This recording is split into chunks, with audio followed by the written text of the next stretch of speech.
పార్థాయ ప్రతిబోధితాం భగవతా నారాయణేన స్వయం వ్యాసేన గ్రథితాం పురాణమునినా మధ్యే మహాభారతం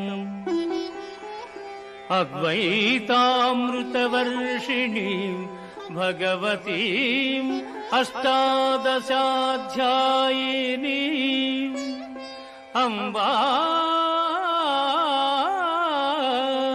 త్వామనుసందధామి భగవద్గీతే భవద్వేషిణీం భగవద్గీతే భవద్వేషిణీ. భగవద్గీత మహాభారతము యొక్క సమగ్ర సారాంశము. భక్తుడైన అర్జునునకు అనర్చిన ఉపదేశమే గీతా సారాంశము. భారత యుద్ధము జరగరాదని సర్వవిధములా భగవానుడు ప్రయత్నించెను. కాని ఆ మహానుభావుని ప్రయత్నములు వ్యర్థములాయను.